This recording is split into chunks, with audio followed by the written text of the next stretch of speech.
Vamos a hablar de la centralidad del pacto en el proceso educativo. La labor de la Escuela de Formación Cristiana, la labor de cualquier entidad que se dedique a la educación en la iglesia, es la que el Señor le dejó a sus santos, ¿no?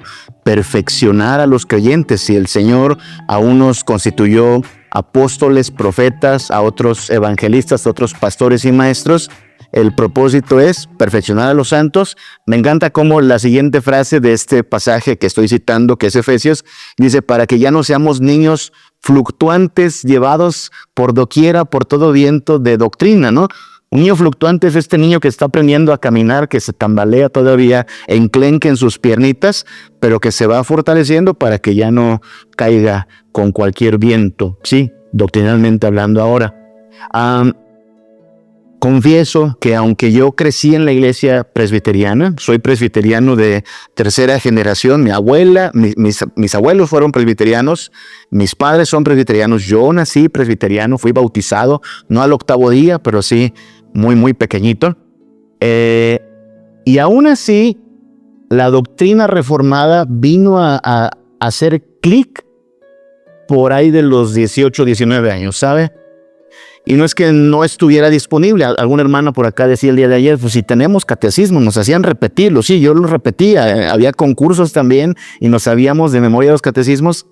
Pero el problema es que no había una comprensión. Y no hay que entender esto, hermanos. No es necesariamente culpa de los expositores. Recuerde, los expositores, sean pastores, sean maestros, pues comparten la verdad, pero llevar la verdad al corazón, hacer que el Espíritu despierte a la verdad, eso es obra del Espíritu Santo, ¿sí? Y ahí sí nuestro poder está muy limitado. Entonces, quiero pensar que ahí estaba la doctrina. A lo mejor se estaba aplicando de manera equivocada. Yo pienso en la doctrina como la mejor quimioterapia que hay para todos los problemas del alma, del corazón, de la mentira y el engaño. Pero la quimioterapia pues no se aplica untada, ¿verdad que no? La quimioterapia se tiene que introducir. Yo creo que ese es el problema a veces de los credos. Se aplican untados, los catecismos, las confesiones, se aplican untados cuando en realidad tienen que ir hacia adentro del ser, ¿ok? Entonces, pensando en esa analogía, la labor de la iglesia y la labor de la unión de maestros creo que es producir mucha pactomicina, vamos a llamarle así. Necesitamos producir pactomicina para combatir algunos males. Pactomicina, es decir, la medicina de la sana doctrina centrada en el pacto para aliviar algunos males. El primero de ellos, la miopía de la cruz, ¿sí? No sé cuántos aquí padecen de este mal que es la miopía. Yo soy miope. Por eso uso lentes, de lejos no veo casi nada, no les vería, pero ni aquí en la primera fila a causa de mi miopía. No es que esté ciego, sí veo, pero muy borroso, ¿no? Y eso pasa cuando hablamos de la cruz de Cristo, hermanos. Si no tenemos clara la doctrina del pacto, la cruz de Cristo está borrosa. Esto es algo real, hermanos. Mi gran inquietud en la infancia, y lo recuerdo porque así es como ocurrió mi llamado al pastorado. Mi gran inquietud es que yo, aparte de ser presbiteriano de cuna, pues mi señor padre es pastor, ¿ok? Entonces imagínense, los hijos de pastores pues están todo el tiempo escuchando a sus papás predicando, a su papá predicando. Yo recuerdo a los 6 años, en una Semana Santa, un viernes de crucifixión, escuchar las famosas 7 palabras. Pero en mí quedaba la pregunta, una simple pregunta: ¿por qué murió Cristo en la cruz? Imagínense un niño de 6 años haciendo esa pregunta: ¿por qué murió Cristo en la cruz? ¿Sabe cuál fue la respuesta? Pues porque nos amaba. No, pues ya entendió el niño, ¿no? No, pero ¿por qué? Pues porque nos quería demostrar su amor. Sí, mi mamá también me ama y no se crucifica por mí, ¿no? Mi abuelita también me ama y no dice, hoy me voy a crucificar por ti. Es decir, me parecía excéntrica, rara. O sea, ¿qué Dios más extraño es este? ¿Tengo que apagar esto? ¿Qué Dios más extraño es este que hace sangrar a su hijo y morir en la cruz? Teológicamente hablando, esto se entiende como la expiación penal sustitutoria, ¿sí? Pero esto es parte de la doctrina del pacto. Cuando entendemos que sin derramamiento de sangre no se hace remisión de pecados, cuando entendemos que el alma que pecare, esta morirá, y que entonces Cristo Jesús fue destinado desde antes de la fundación del mundo para ofrecerse por nosotros, entonces cobra sentido. ¿Cuándo cobró sentido para mí? Hasta los 18 años, imagina. Pero en mi mente está bien claro el momento en que se dio esta explicación y fue como una regresión en mi mente a esa tarde, a mis 6 años, de decir, ahí estaba la respuesta, y nadie me la dio desde los 6 años hasta los 18 años. ¿Nota lo que estoy diciendo? Se asumió que como el nene estaba en la iglesia, como participaba en el culto, como asistía regularmente, pues seguramente ya entiende la doctrina. Y es algo que no podemos hacer ni como maestros ni como padres, ¿no? Asumir. Pues están aquí, ya lo entienden, ya lo saben, no hay que repetir. De hecho, el pacto tiene esta instrucción, estas palabras tienen que estarse repitiendo hasta que el Espíritu Santo obre y entonces la luz se halla, ¿no? Nos toca a nosotros repetir, le toca al Espíritu Santo dar convicción. Pero si no hay una clara exposición del pacto, la cruz va a estar borrosa. Algo más que va a combatir esta pactomicina que vamos a producir desde la Unión de Maestros es la anemia teonómica, ¿ok? Anemia teonómica. Teonomía tiene que ver con la ley de Dios. Teos, Dios, nomos, ley. Estamos en el mes de la Biblia, ¿verdad? Agosto. Ahora, aunque confesamos que toda escritura es inspirada por Dios, y aunque decimos que creemos que toda la escritura es útil para corregir, redarguir, instruir, etc., la verdad es que no todos leen toda la Biblia para su crecimiento espiritual, para su alimentación espiritual. Es más, alguien decía que podías revisar ¿cómo se llama esta parte de la Biblia? El canto, ¿verdad? Y no sé si usted tiene una Biblia de estas que tiene todavía el color doradito, pero la parte del Nuevo Testamento está gastada y la parte del Antiguo Testamento está todavía bien doradita. ¿Por qué?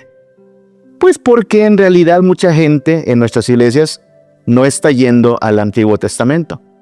Y no está yendo al Antiguo Testamento en parte porque hay una especie de menosprecio del Antiguo Testamento. Porque el Antiguo Testamento es la ley. Y la ley era para el pueblo de Israel. Y ya no estamos en la ley, estamos en la gracia. Y hermanos míos, ese es un entendimiento equivocado, no solo del pacto, sino de las escrituras mismas. La ley, como ayer nos explicaba el pastor Huáscar, ya es parte de la provisión del pacto de gracia. Israel no fue salvo por las obras, Israel fue salvo por la gracia y misericordia de Dios. Y la ley era la guía en santidad, como para nosotros también. Pero hay una especie de anemia, o sea, el corazón de muchos hermanos está raquítico porque no han entendido las implicaciones del pacto en términos de esta es la ley de Dios. De hecho, quiero señalar, hermanos, pacto y ley son sinónimos en la Biblia.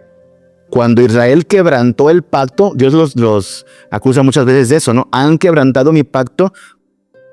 Ellos habían quebrantado la ley de Dios, no se habían sometido a la ley y entonces el pacto fue quebrantado. De manera que ley y pacto han de ser vistos como sinónimos y nosotros hemos de buscar el cumplimiento de los mandamientos de Dios, no para salvación. No obedecemos para ser salvos, pero obedecemos como hijos de Dios que hemos sido llamados del mundo de las tinieblas a su luz, a vivir en santidad. Otro problema que va a resolver la pactomicina, si la aplicamos bien, es la bipolaridad eclesiástica. ¿Sí? Hay una bipolaridad por ahí que fragmenta, que divide el pueblo de Dios entre Israel y la iglesia. Una cosa es Israel, dicen, otra cosa es la iglesia. Y estas cosas aplican para Israel y estas para la iglesia y no lo anden mezclando porque no se debe mezclar.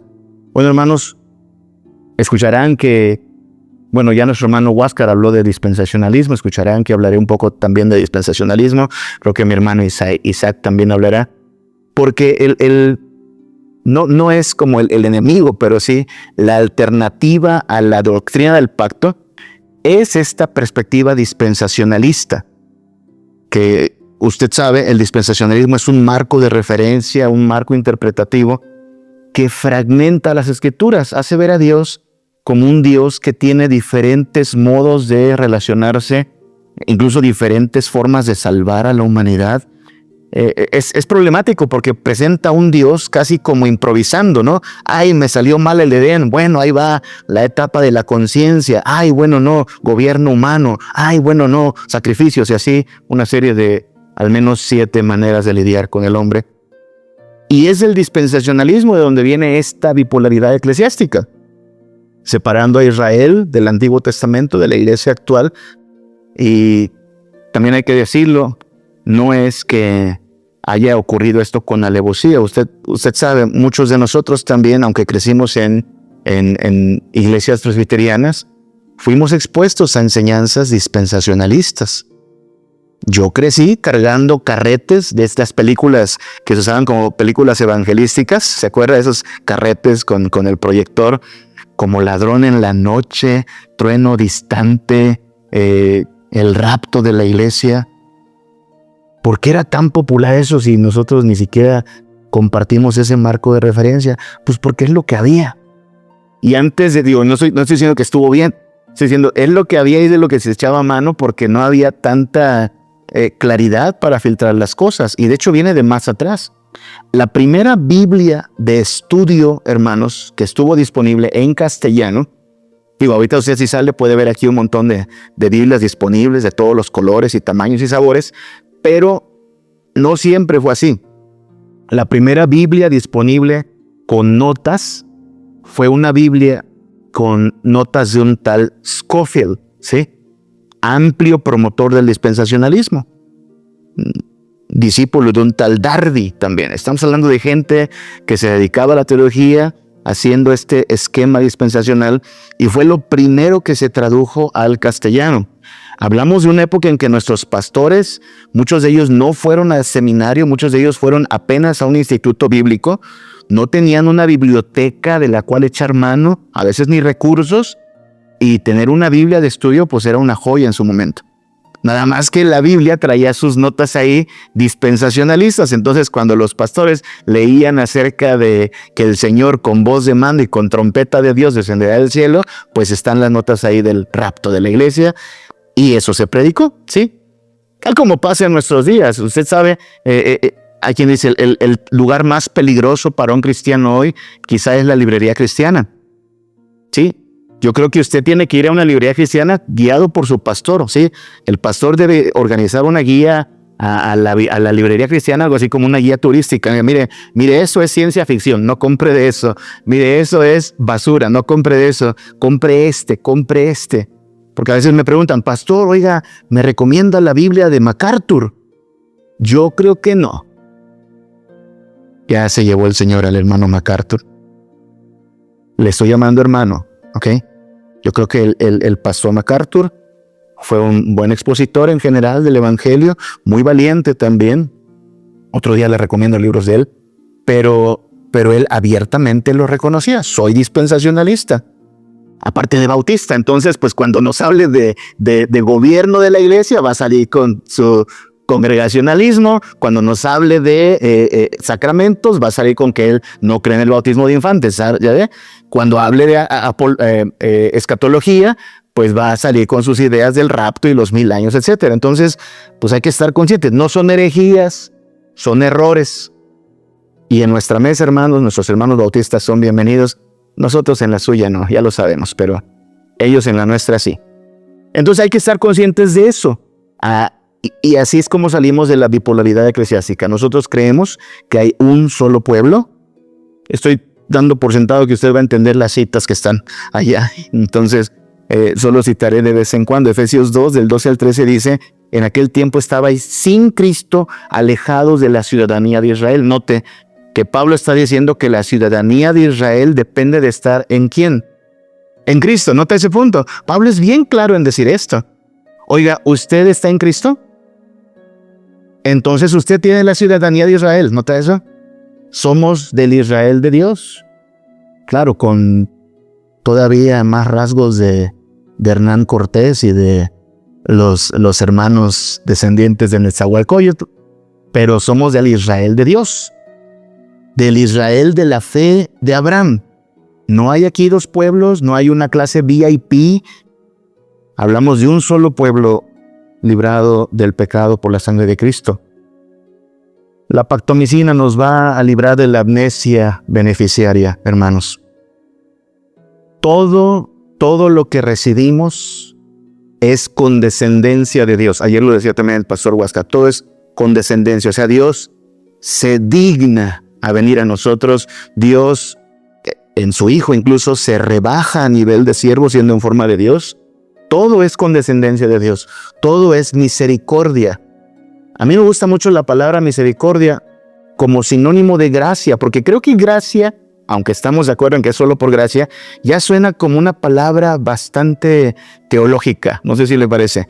Ya tiene una carga bastante ya como de jerga teológica y no tiene el peso de misericordia. Es más, me gusta incluso la palabra caridad, que es un sinónimo a la par de gracia, misericordia, caridad, porque caridad todavía, hermanos, todavía es humillante la palabra caridad. Si yo le digo, hermano, le voy a dar una caridad, ¿qué pensamiento hay a nosotros? ¿A mí por qué? Si yo sí tengo para comer, ¿no? Sí tengo ropa. Si caridad suena como a pobrecito, estás necesitado, qué lástima de ti. Y hermanos, cuando entendemos el pacto, entendemos que la única razón por la cual Dios escoge a Israel es por caridad. Se los dice en el Antiguo Testamento, ¿no? No por ser vosotros los más grandes, los escogí yo, sino porque ustedes eran insignificantes. El más X de los pueblos, sino por cuanto Jehová os amó y quiso guardar el pacto con ustedes. Eso es humillante, hermano. Quiero decir, es glorioso, debiera ser motivo de asombro y gratitud, pero al mismo tiempo es humillante porque estás consciente de no lo merezco, no lo pagué, vino de Dios, ¿sí? Hermanos, la gracia es humillante. El Señor Jesús lo dijo, no vine a llamar a justos, sino a pecadores, al arrepentimiento. ¿Y qué dijeron los fariseos? No, yo paso, yo no peco, yo no necesito. En su orgullo ellos no se ven necesitados de caridad. Y ser conscientes de la caridad de Dios nos lleva a vernos siempre como beneficiarios. Voy a hablar de eso también a lo largo de esta mañana. Beneficiarios. En el pacto del cual hablamos, que no es un pacto entre iguales, es un pacto entre un soberano y súbditos, es al mismo tiempo un pacto entre un benefactor y un beneficiario, o un pueblo beneficiario. Es importante esta distinción. Él es el creador, nosotros la criatura. Él es el soberano, nosotros los súbditos. Él es el benefactor, nosotros los beneficiarios. Siempre. Nunca se voltea esta relación. Es decir, nunca habrá un momento, día, escenario en el cual nosotros le demos algo a Dios. Eso no pasa nunca. En la comunidad del pacto, en la comunión del pacto, Él siempre da y nosotros siempre recibimos. Lo contrario es el paganismo. No sé si ya lo vi, aquí camino a mi hospedaje, hay un local con un montón de merjunques, amarres y cosas como esas, y unas calaveras de este tamaño, unas catrinas, ¿no? Allá en Mérida, de donde vengo, en el mercado hay unas tremendas muertes, ¿no? De este tamaño. Porque usted sabe, la gente es pagana, ¿no? Lo que me sorprende es que le ponen unas manzanas en la mano, ¿visto? Le ponen una manzanita, le ponen un cigarrito y unas caguamas ahí abajito. Y uno pregunta, ¿y para qué? ¿Para qué es eso? Es que es la ofrenda, porque cuando tú le das estas ofrendas, la Santa Niña te bendice. A ver, hermanos, una deidad o un ente que a cambio de un par de caguamas te bendice, ¿le parece temible? ¿Le parece soberano? ¿Le parece digno de respeto? O sea, con un Six la tienes contenta. Esa clase de dioses fabrica el mundo. ¿Nota eso? En esa relación, ¿quién es el benefactor? El que da, claro. Y con toda frescura. Yo te di tus caguamas, así es que dame. Hermanos, ahí es donde usted distingue la falsa religión de la verdadera. En el pacto, ¿cuándo le ha dado usted algo a Dios? ¿Qué le ha dado usted a Dios? Nada. Nunca nos exigió nada, de hecho. Un día ese David, allá en los libros de Samuel, ¿no? David se quiere poner como patrocinador de Dios. Dice que terminó su casita, ahí humildemente, un tremendo caserío. Y dice, ay, mira, yo tengo una casa tan bonita. Y Dios, pobrecito, su arca está entre cortinas.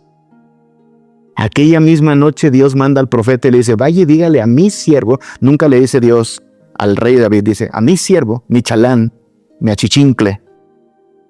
Vaya y dígale, ¿cuándo les he pedido yo algo? ¿Cuándo les he yo demandado casa? ¿Cuándo les he dicho yo, ay, ¿por qué no me construyen un lugar? Y aquella misma noche le dice Dios a David, yo te voy a construir casa a ti para que aprendas. Un hijo descendiente tuyo va a sentarse en el trono y reinará por siempre. Nunca le damos algo a Dios. Yo sé que eso, hermanos, eso puede sonar un poco raro porque sí. En la iglesia donde crecí, sí había a veces la idea de que nosotros a veces le damos algo a Dios. ¿Sí?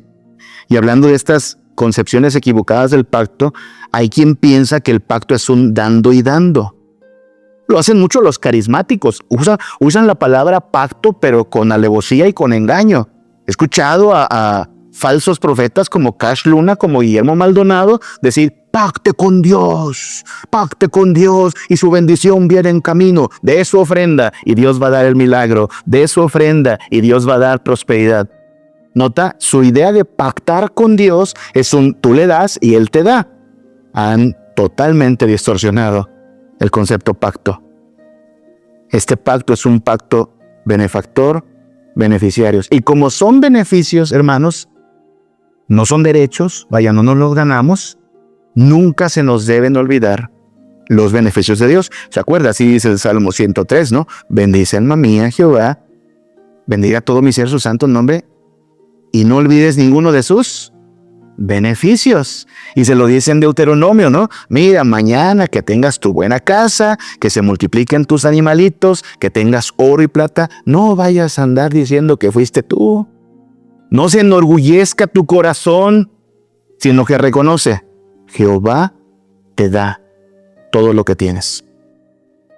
No se te olvide, no te dé amnesia, que esto vino de mano de Dios. Cuando tenemos la pactomicina en buenos niveles, no se nos va a andar olvidando eso. Claro, eso ayuda, porque si usted está consciente de que son beneficios de Dios, no hay lugar para la queja, hermanos. Y la queja, no sé si ya lo notó, pero es uno de los peores pecados que el pueblo de Israel cometió. Todo el tiempo estaban quéjese y quéjese y quéjese y quéjese. Que si era maná, que si era carne, que si había calor, que si había no sé qué. Todo el tiempo quejándose. ¿Y sabe qué es lo triste? No somos muy diferentes a veces. ¿Cuántas conversaciones hay de solo queja? ¿Cuántas expresiones hay de solo queja? Y recuerde, la razón por la cual importa el pacto es porque el pacto es formativo, no solo es conceptual. Nuestros niños, jóvenes, matrimonios, hogares deben aprender a vivir delante del Señor del pacto. Y deben saber, cuando te quejas, cuando te sale lo grumpy, lo gruñoncito, no estás honrando a Dios, no estás bendiciendo al Señor. Así es que hay que introducir mucha pactomicina para que no tengamos amnesia beneficiaria. La pactomicina también ayuda a sanar el estreñimiento doxológico, hermanos.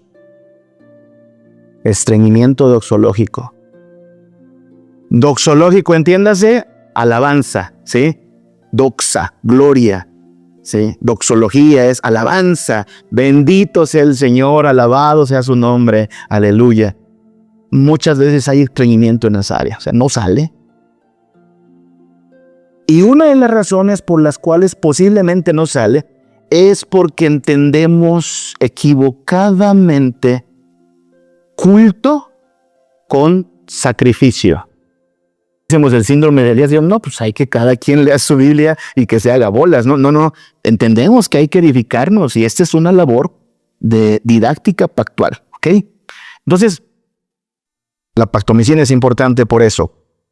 La labor de la iglesia y la labor de la unión de maestros creo que es producir mucha pactomicina, la medicina de la sana doctrina centrada en el pacto para aliviar algunos males.